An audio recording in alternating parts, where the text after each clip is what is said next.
अस्सलाम वालेकुम, मैं हूं अदील इम्तियाज़ और आप देख रहे हैं तख्ती ऑनलाइन। बहुत से बच्चों ने मुझे कहा कि कोरोना वायरस के बारे में हमें बताया जाए, तो आज की वीडियो में आपको कोरोना वायरस और बिलअमूम वायरस के बारे में बताऊंगा कि वायरस कैसे काम करते हैं और हमें दुनिया में आने वाले वक्तों में वायरस से किस किस्म के ख़तरात हैं।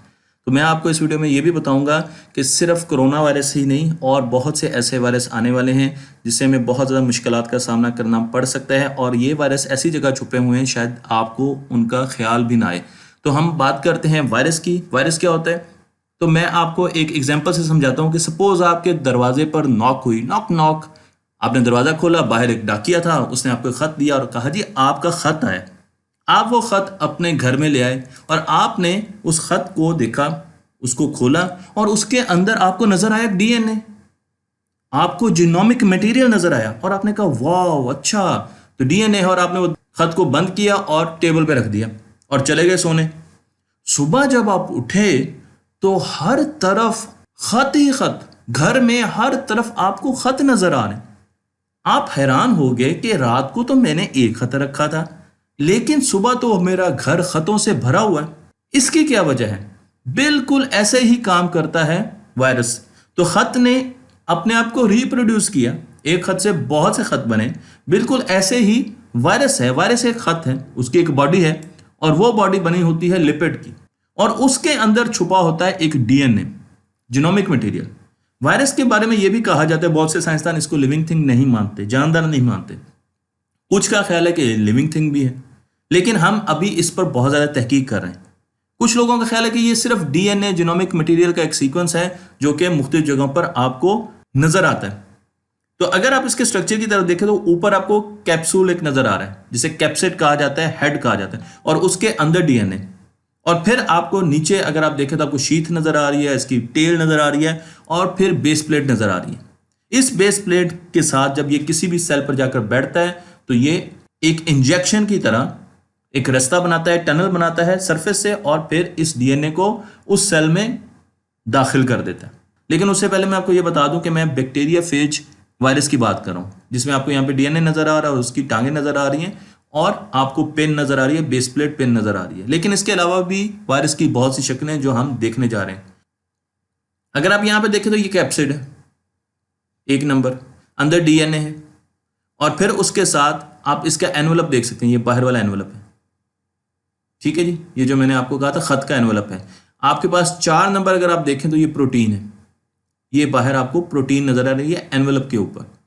और उसके बाद आपको 5 पे यहाँ पर अंदर एंजाइम भी नजर आ रहा है और आरएनए, जो कि मैंने आपको डीएनए का बताया, तो अगर आप एक स्ट्रैंड को लेंगे तो आपको आरएनए नजर आएगा। तो ये इसका बेसिक स्ट्रक्चर है। वायरस जब भी किसी माइक्रोब पर, बैक्टीरिया पर, किसी सिंगल सेल पर अटैक करता है या बॉडी के सेल पर अटैक करता है तो उसके ऊपर चला जाता है और उसके बाद उसके अंदर अपना डीएनए भर देता है। लेकिन जब ये उसके अंदर अपना डीएनए भरता है तो वो डीएनए जाकर इसकी मल्टीपल कॉपीज बनाना शुरू कर देता है। 1 कॉपी, 2 कॉपी, 4 कॉपी, 16 कॉपीज, इस तरीके से मल्टीप्लाई करना शुरू कर देते हैं और उसके अंदर वायरस ही वायरस बनना शुरू हो जाते हैं। आप देख सकते हैं इस सेल के अंदर वायरस ही वायरस बनना शुरू होते हैं और एक वक्त ऐसा आता है कि वो सेल फट जाता है, मेल्ट कर जाता है और एक्सप्लोड कर जाता है, खत्म हो जाता है। वायरस उसको छोड़ देते हैं और अगले सेल की तरफ चले जाते हैं और फिर उनमें डीएनए इंजेक्ट करना शुरू कर देते हैं और वो सेल अंडर अटैक आ जाता है। हमारे पास 5560 स्पीशीज हैं अकॉर्डिंग टू विकीपीडिया इस वक्त वायरसेस की। मैं आपको यहाँ पर कुछ वायरसेस दिखा रहा हूँ। तो कुछ दोस्त वायरस भी होते हैं जो कि हमारी बॉडी में काम कर रहे होते हैं और कुछ हमारे दुश्मन वायरस होते हैं। दुश्मन वायरस में आप हेपेटाइटिस सी का देख सकते हैं, corona virus, herpes, bird flu, small pox, influenza, जुकाम, नज़ला, सार्स, ये सारे एबोला, ये वायरस वो हैं जो कि आपके दुश्मन वायरस हैं और एक जगह से दूसरी जगह अटैक करते हैं। लेकिन इसके साथ साथ वायरस को हमेशा एक होस्ट चाहिए होता है अपने आप को रिप्रोड्यूस करने के लिए। अगर आप उसको हवा में रखेंगे, उसको कोई होस्ट नहीं देंगे तो वो रिप्रोड्यूस नहीं कर सकता अपने आप को।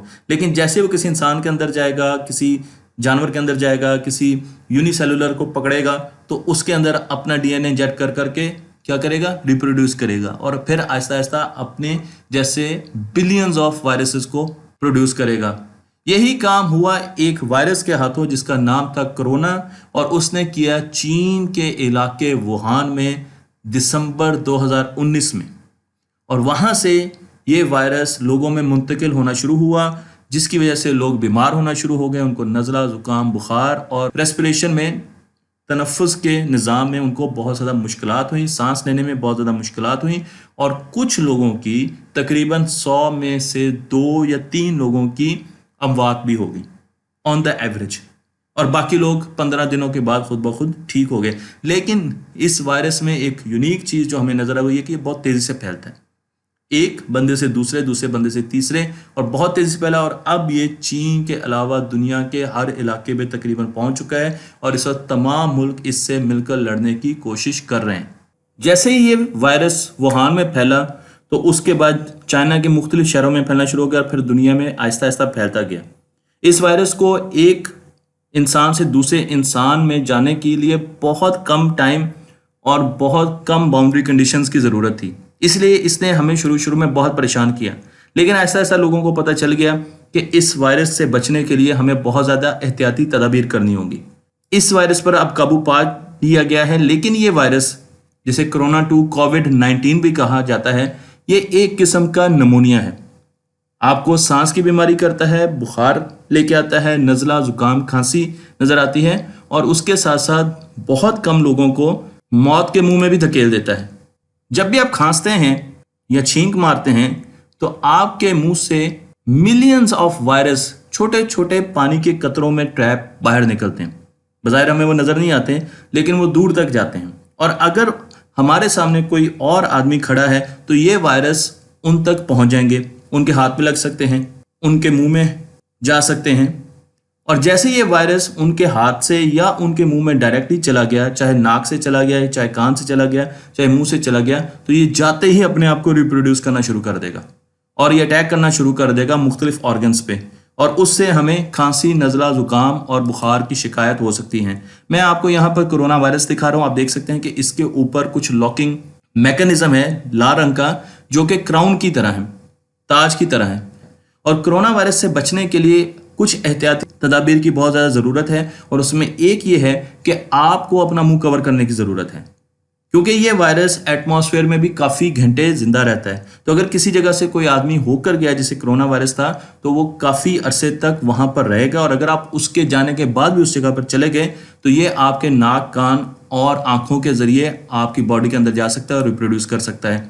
दूसरी कंडीशन ये भी हो सकती है कि आपके हाथ के ज़रिए, मसलन किसी ने टेबल पर हाथ रखा था और वो वहाँ से चला गया, तो कोरोना वायरस मुख्तलिफ सर्फेसिस पे मुख्तलिफ टाइम जिंदा रह सकता है। इसलिए अगर आपने वहाँ पर जाकर हाथ लगा दिया और उसके बाद वो हाथ अपने अपने चेहरे पर लगाया, तो अब कोरोना वायरस आहिस्ता आहिस्ता आपके मुंह की तरफ, आपकी आंखों की तरफ और कान से होता हुआ दोबारा आपकी बॉडी में पहुंच जाएगा और आपको बीमार कर सकता है।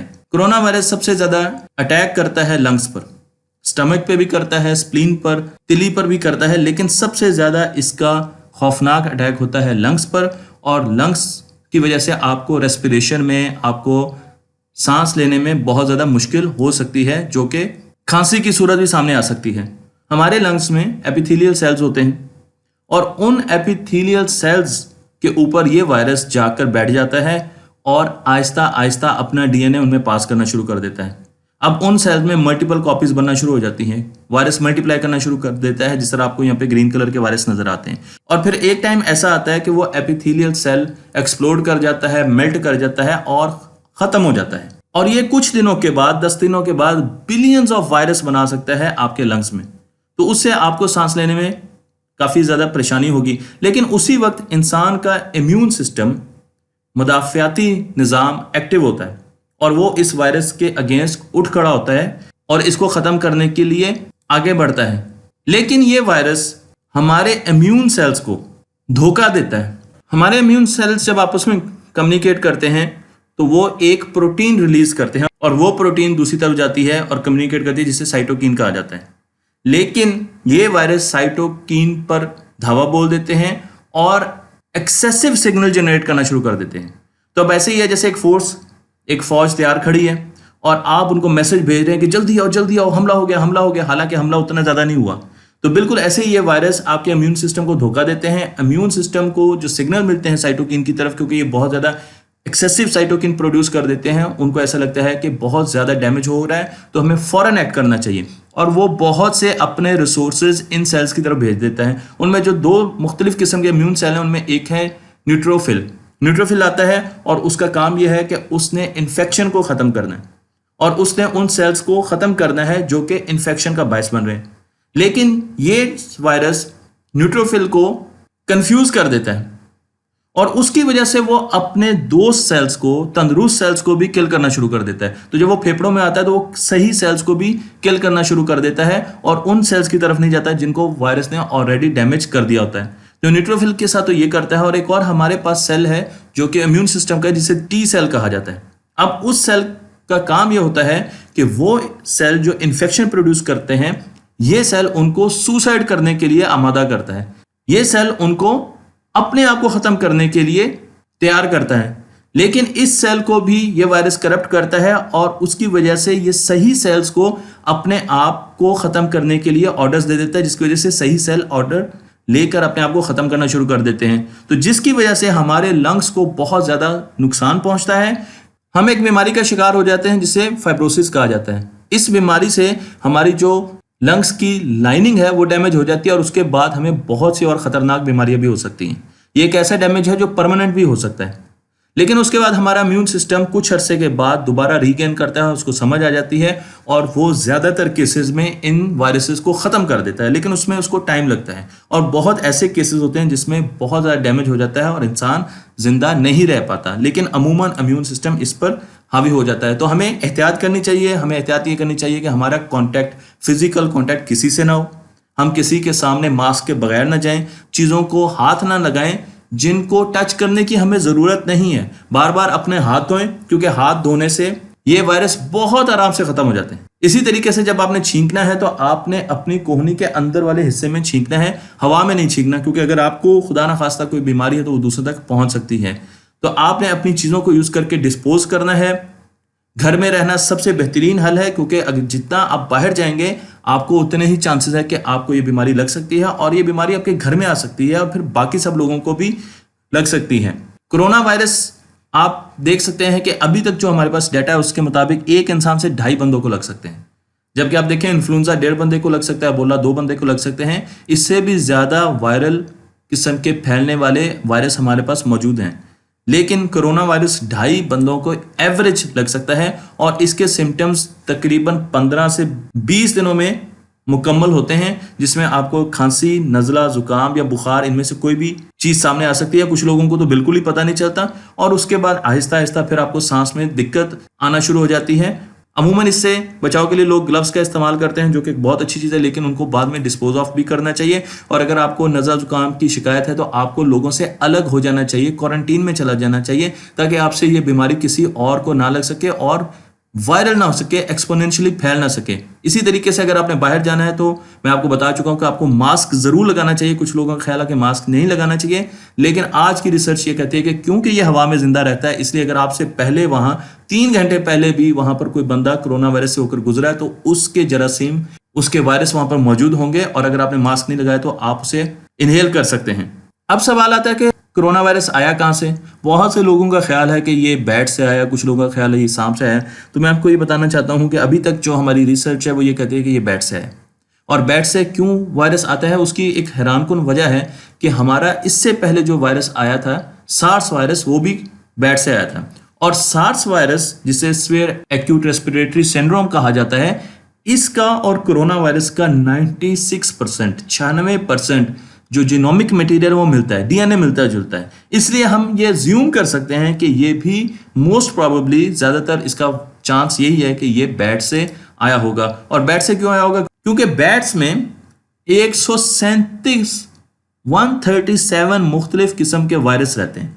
ये बहुत ज्यादा खतरनाक वायरस हैं, लेकिन ये बैट को बीमार नहीं करते, बल्कि बैट को इनसे एनर्जी मिलती है। और कुछ रिसर्च ये भी कहती है कि जब बैट्स उड़ती हैं तो इन वायरस की वजह से उनको बहुत ज़्यादा एनर्जी मिलती है। इनमें एबोला भी है, इसमें सार्स भी है, इसमें MERS भी है। ये ख़तरनाक वायरस हैं जो कि इससे बीमार नहीं करते।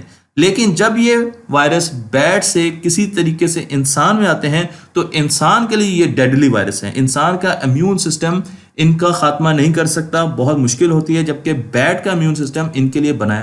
तो इसलिए जब भी हम बैट्स को किसी भी तरीके से खाने के लिए इस्तेमाल करते हैं, चाइना में इनको खाने के लिए बहुत ज़्यादा इस्तेमाल किया जाता है, या किसी और तरीके से हम बैट से इन कांटेक्ट आते हैं, तो बहुत चांसेस हैं कि हमारे अंदर ये वायरस आ जाए। और उन वायरस के आने की वजह से फिर इंसान को बहुत सी मुश्किलात का सामना करना पड़ सकता है, क्योंकि अभी बहुत कम वायरस है जो बैट से हम तक पहुंचे हैं।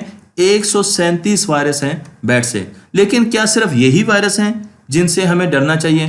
क्योंकि 2003 में जब सार्स वायरस आया था तो हमें उसके जीनोमिक मटेरियल का पता चल चुका है, इसलिए कोरोना का जीनोमिक मटेरियल 96% उससे मिलता है। तो कुछ वही दवाइयां हम यूज़ करेंगे और हमें आसानी होगी। लेकिन अगर मेरे पास एक ऐसा वायरस आ जाए जिसका जीनोमिक मटेरियल बहुत ज़्यादा कॉम्प्लेक्स हो और जो मैंने पहले देखा ही ना हो, तो उसको काबू करने के लिए हमें कितना टाइम चाहिए होगा?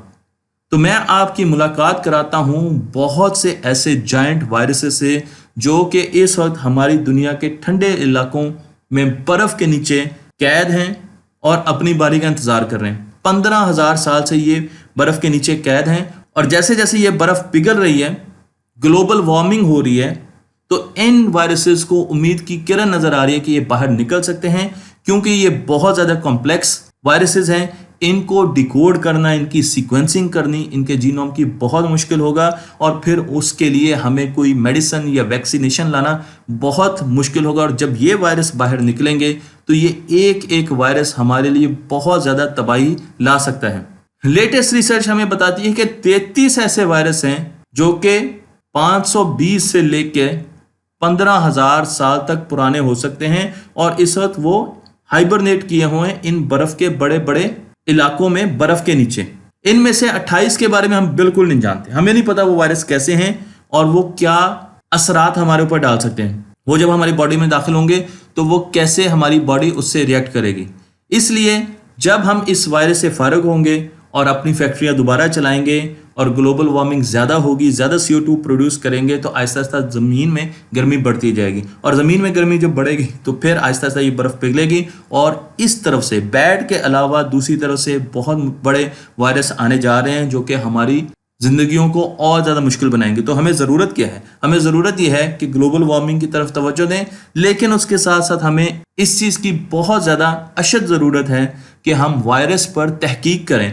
हम देखें कि वो किस तरीके से प्रोड्यूस होते हैं, उनकी शक्ल कैसे होती है, हम उनको कैसे ख़त्म कर सकते हैं, और इसके लिए बहुत सी रिसर्च हो रही है, लेकिन हमें भी उस रिसर्च का हिस्सा बनना होगा। इसके साथ ही ये वीडियो आज की ख़त्म होती है, लेकिन इस वीडियो से आपको ये पता चलना चाहिए कि अभी कहानी ख़त्म नहीं हुई। कहानी का बहुत बड़ा हिस्सा अभी आने वाला है, जो कि हमारे बच्चों को या उनके बच्चों को उनका सामना करना पड़ेगा, जब तक कि हम इन वायरसेस को समझेंगे नहीं, इन पर तहकीक नहीं करेंगे, आगे नहीं बढ़ेंगे, नई वैक्सीन्स नहीं बनाएंगे। आपको एक छोटी सी और तहकीक बताता चलता हूं कि अगर वायरस की किसी तरीके से जो कैप्सूल की शक्ल है वो ना बनने दी जाए तो वायरस नहीं बन सकता। इस पर बहुत ज़्यादा रिसर्च हो रही है, और उस ज्योमेट्रिक शेप को ना बनने के लिए नया मैथमेटिक्स दरियाफ्त हो रहा है। मैथमेटिशियन वायरस पर काम कर रहे हैं, तो हो सकता है मैं इस पर भी एक वीडियो बनाऊं, और मुझे उम्मीद है कि आपको ये वीडियो पसंद आई होगी। अपना ख्याल रखें, घर में रहें, इस वायरस से बचने की कोशिश करें, और आने वाले चीज़ों के लिए भी खूब तैयारी करें, और उसकी तैयारी सिर्फ और सिर्फ रिसर्च, तहकीक और तालीम से हो सकती है। तख्ती ऑनलाइन को लाइक कीजिए, शेयर कीजिए और इस इल्म को आगे तक पहुंचाइए।